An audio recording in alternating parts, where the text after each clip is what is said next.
साथियों नमस्कार। स्वागत है आपका अपने चैनल विवेक ओझा ऑफिशियल में। आपने निखिल गुप्ता का नाम सुना ही होगा, काफी सुर्खियों में है। ये वो भारतीय शख्स है जिसके खिलाफ अमेरिका कानूनी कार्रवाई करना चाहता है और वहीं चेक गणराज्य में बैठे इस नागरिक का चेकोस्लोवाकिया की सरकार अमेरिका को प्रत्यावर्तन यानी एक्सट्रेडिशन नहीं कर रही है, यानी उसे वहां नहीं भेज रही है।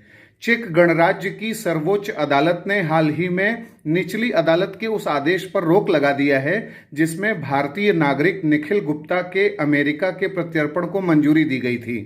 साथियों, निखिल गुप्ता पर अमेरिका में खालिस्तानी आतंकी गुरुपतवंत सिंह पन्नू की हत्या की साजिश रचने का आरोप है।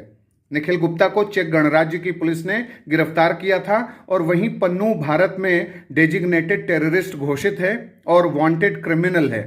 निखिल गुप्ता वर्तमान में मर्डर फॉर हायर के आरोप में चेक गणराज्य की हिरासत में है, जिसमें 10 साल की सजा का प्रावधान है। अब चेक गणराज्य के सबसे बड़ी अदालत यानी कॉन्स्टिट्यूशनल कोर्ट ने कहा है कि निखिल गुप्ता के प्रत्यर्पण में देरी से जनहित को कोई खास नुकसान नहीं होगा, लेकिन प्रत्यर्पण में जल्दी से निखिल गुप्ता को यूएस में हार्म पहुंच सकता है। चेक गणराज्य की सर्वोच्च अदालत कॉन्स्टिट्यूशनल कोर्ट के इस फैसले के बाद अब कहा जा रहा है कि निखिल के प्रत्यर्पण पर मिनिस्टर ऑफ जस्टिस भी कोई फैसला नहीं कर सकता जब तक कि कॉन्स्टिट्यूशनल कोर्ट वहां का अंतिम फैसला न दे दे। साथियों, निखिल गुप्ता दिल्ली बेस्ड बिजनेसमैन है, लेकिन वैश्विक मीडिया रिपोर्ट्स में इन्हें रॉ का अधिकारी भी बताया गया है। गुप्ता ने चेक गणराज्य की कस्टडी में मानवाधिकार उल्लंघन का भी आरोप लगाया है, जिसकी जांच कॉन्स्टिट्यूशनल कोर्ट के द्वारा की जानी है। और गुप्ता पिछले साल 30 जून को चेक रिपब्लिक के द्वारा गिरफ्तार किए गए थे और 23 नवंबर को यानी पिछले साल 2023 में 23 नवंबर को चेक गणराज्य की प्राग म्युनिसिपल कोर्ट ने निखिल गुप्ता को अमेरिका प्रत्यावर्तित करने का आदेश दिया था, यानी एक्सट्रेडिएट कराया जाए, उन्हें अमेरिका भेजा जाए। और मामला क्या था? वही जो मैंने अभी आपको बताया कि पन्नू की हत्या की साजिश रचने का आरोप इन पे है। इसके आधार पर इन्हें क्रिमिनल माना गया और अमेरिका इनके खिलाफ कानूनी कार्यवाही करना चाहता है, इसलिए वहां इनका प्रत्यर्पण हो। इसके बाद मामला प्राग के हाई कोर्ट पहुंचा था और वहां से 8 जनवरी 2024 को दिए फैसले में निखिल गुप्ता को यूएस प्रत्यर्पित करने का आदेश दे दिया गया। और फिर 19 जनवरी 2024 को गुप्ता ने इस आदेश को चुनौती दी थी। साथियों, आपको बता दें कि अमेरिका और चेक गणराज्य के बीच प्रत्यर्पण संधि है, यानी एक्सट्रेडिशन ट्रीटी पर दोनों देशों ने साइन कर रखा है और इसी संधि के तहत अमेरिका निखिल गुप्ता को प्रत्यर्पित यानी एक्सट्रेडिएट कराना चाहता है। गुप्ता पर आरोप है कि उन्होंने भारत सरकार के एक अधिकारी के कहने पर पन्नू को यूएस में मारने की साजिश रची, लेकिन यूएस को इस बात का पता लग गया और फिर चेक गणराज्य की पुलिस ने अमेरिका की मांग पर गुप्ता को प्राग से गिरफ्तार कर लिया। यूएस ने दावा किया था कि निखिल गुप्ता ने पन्नू की हत्या के लिए एक व्यक्ति को भाड़े पर लिया, यानी कॉन्ट्रैक्ट किलिंग के लिए उस व्यक्ति को $1 लाख यानी करीब 83 लाख रुपए दिए गए। पन्नू ने 2007 में सिख फॉर जस्टिस की स्थापना की थी, जिसका पंजीकृत कार्यालय वॉशिंगटन में है और वहीं खालिस्तानी जो ये नेता है पन्नू, वो न्यूयॉर्क के ऑफिस से काम करता है। उसकी अपनी लॉ फर्म भी है। पन्नू ने भारतीय पंजाब को आज़ाद कराने और खालिस्तान नारे के तहत पंजाबियों को राइट टू सेल्फ डिटर्मिनेशन दिलाने के लिए सिख फॉर जस्टिस के तहत रेफरेंडम 2020 अभियान भी शुरू किया था। तो कुल मिलाकर के आप ऐसे समझ सकते हैं कि जो पन्नू है उस पर आरोप है कि खालिस्तान आंदोलन को भड़काने के लिए वो पंजाबी युवाओं को लगातार निशाना बनाता रहता है, उन्हें इस मुहिम से जोड़ने के लिए उनके अंदर अलगाववादी पृथकतावादी भावनाएं भरता रहता है, जनमत संग्रह कराने की बात करता है, कैसे पंजाब भारतीय संघ से अलग हो जाए, खालिस्तान एक नया देश बने। इसके लिए अमेरिका की धरती पर जितनी कॉन्स्पिरेसी और साजिश वगैरह है वो रचने का काम करता है पन्नू। और पन्नू के साथ साथ कनाडा में भी खालिस्तान के ऐसे मूवमेंट को हवा देने के लिए लगातार कोशिशें होती रही हैं। निज्जर जो था उसकी हत्या की गई और वहां पर आरोप लगाया गया कि भारत के द्वारा ही ये हत्या की गई, यानी अमेरिका और कनाडा में इस तरीके की चीज़ें चल रही हैं। और भी कुछ विदेशी धरती पर ऐसे खालिस्तानी तत्व मौजूद हैं जो भारतीय संघ से पृथक करके एक नया देश बनाने की कोशिश में लगे हैं। और इसी क्रम में कई ऐसे देश हैं जहां पर काम करने वाले जो खालिस्तानी लीडर हैं वो उन्हें प्रोटेक्ट करने की कोशिश कर रहे हैं। कनाडा में भी बचाने की कोशिश की जा रही है, यूएस में भी पता नहीं जिस भी आधार पर कहा जाए उन्हें क्यों बचाने की कोशिश की जा रही है, उनके खिलाफ क्यों कार्रवाई वहां नहीं की जा रही है, जबकि भारत और अमेरिका के बीच में होमलैंड सिक्योरिटी डायलॉग होता है। कई देशों के साथ जब हम होमलैंड सिक्योरिटी डायलॉग करते हैं तो इसका मतलब ये है कि जैसे भारत में भारत की इंटीग्रिटी, भारत की यूनिटी, भारत की सॉवरेनिटी को तोड़ने वाले जो तत्व हैं या भारत के खिलाफ जो कॉन्स्पिरेसी कर रहे हैं, इंडियन गवर्नमेंट के अगेंस्ट में जो काम कर रहे हैं, उन सब के खिलाफ कैसे कानूनी कार्यवाही दूसरा देश करेगा, इसके लिए होमलैंड सिक्योरिटी डायलॉग किया जाता है। लेकिन भारत और अमेरिका के बीच में इस पर समझौता होने के बाद भी कोई बड़ी कार्यवाही नहीं होती और निखिल गुप्ता जैसे व्यक्ति को एक्स्ट्राडिएट कराने पर ज़्यादा दिलचस्पी लेता है अमेरिका, और भी कई देशों में इस तरीके की कार्यवाही होती है। साथियों, आपको बता दूं प्रत्यर्पण संधि क्या होती है। प्रत्यर्पण संधि का मतलब ये है कि जब दो देश आपस में प्रत्यर्पण संधि करते हैं तो वो आपस में फिर कानूनी सहायता एक दूसरे को करते हैं, लीगल असिस्टेंस देते हैं कई प्रकार के लीगल प्रोसीजर्स में। और वो प्रोसीजर किस मामले के लिए जरूरी होता है अगर ये बात करें तो जैसे किसी देश में किसी आतंकवादी ने या किसी क्रिमिनल ने या गैंगस्टर या माफिया ने कोई अपराध किया और वो भाग करके किसी दूसरे देश में चला गया जहां उसने शरण लिया है, जहां पर वो छुपा हुआ है। अब ऐसी स्थिति में उस पर अभियोग चलाना है, चार्जशीट फाइल करनी है, मुकदमा चलाना है, उसे वापस ले आकर के यानी एक्स्ट्राडिएट करके अपने देश में उसे दंडित करना है, तो इसके लिए लीगल कोऑपरेशन उस देश से चाहिए।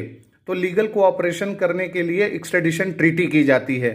भारत ने वर्तमान में 48 देशों के साथ एक्स्ट्रेडिशन ट्रीटी की है और भारत ने 12 देशों के साथ प्रत्यर्पण समझौता यानी एक्स्ट्रेडिशन एग्रीमेंट्स भी किए हैं। न्यूजीलैंड नवीनतम देश है 2021 में जिसके साथ हमने यह समझौता भी किया है।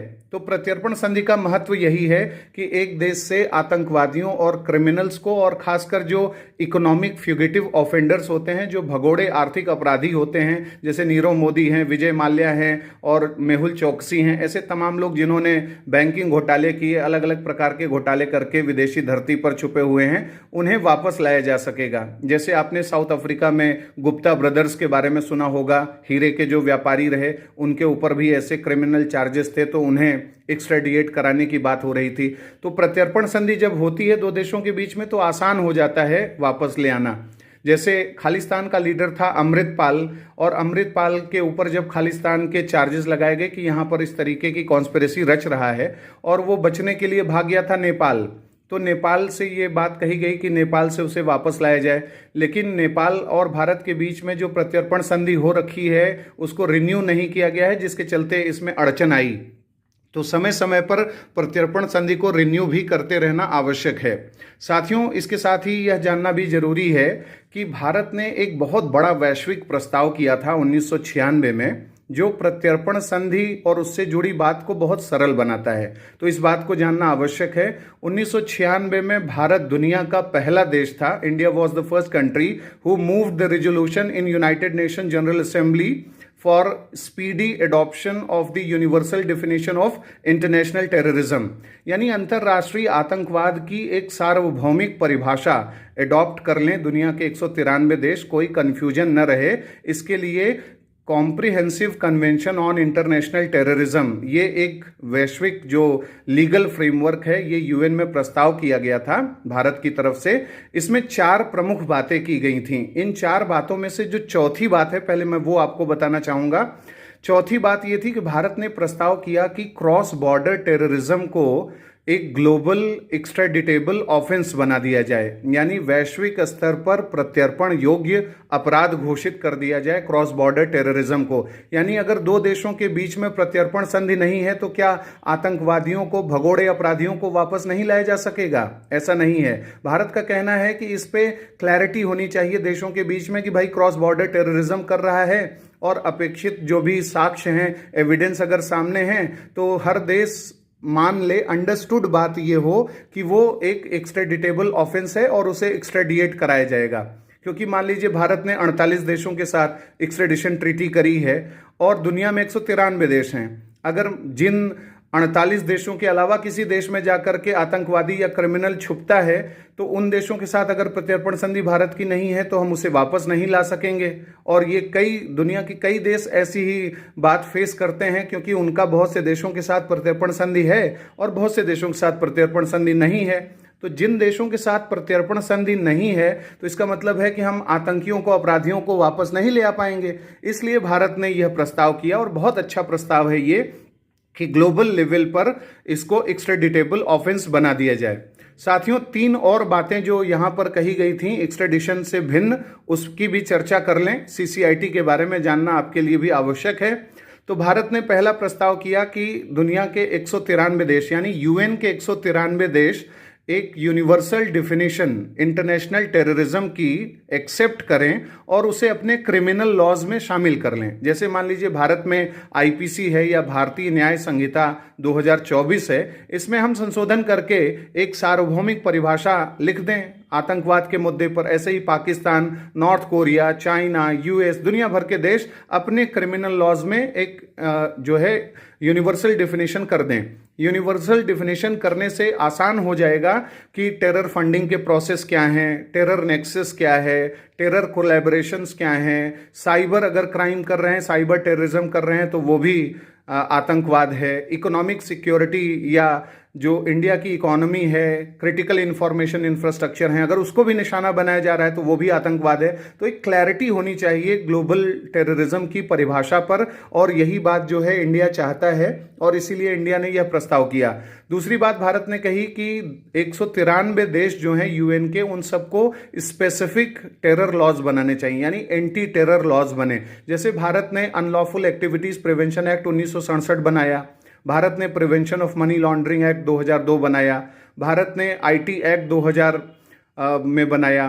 तो ये जो कानून है, या भारत ने एनएसए नेशनल सिक्योरिटी एक्ट बनाया 1980 में, ये जो कानून है ये स्पेसिफिक टेरर लॉज हैं और इसके जरिए हम स्पेशल दंड देते हैं। लेकिन दुनिया के बहुत से देश ऑर्डिनरी कानून के माध्यम से आतंकवादियों से निपटने की कोशिश करते हैं, तो उसका काम ठीक नहीं होता है। और इसी तरीके से भारत ने कहा कि दुनिया के सभी देशों को सभी टेरर कैंप्स को खत्म करने और सभी आतंकी संगठनों को बैन करने के लिए कार्रवाई करनी चाहिए। तो ये प्रस्ताव था। चूंकि इसमें एक्स्ट्रेडिशन की भी बात थी, इसलिए मैंने आपको सीसीआईटी के बारे में भी ब्रीफ में बता दिया। उम्मीद करता हूं कि आपको ये जानकारी पसंद आई होगी और निखिल गुप्ता से जुड़ा जो प्रत्यर्पण का ये केस है उसको आपने समझा होगा। आपकी अपनी समझ इस पे और विकसित हो, इसके लिए आप प्रत्यर्पण संधि और जो मिनिस्ट्री ऑफ एक्सटर्नल अफेयर्स है उसको गूगल पे सर्च कर सकते हैं। हमारा जो विदेश मंत्रालय है वो हिंदी में और इंग्लिश में प्रत्यर्पण संधि के बारे में बहुत ढेर सारी जानकारी देता है, स्टेप बाय स्टेप की किस तरीके की प्रक्रियाएं की जाती हैं। तो साथियों, अगले कार्यक्रम में जल्द ही मिलेंगे। इजाज़त दीजिए, नमस्कार।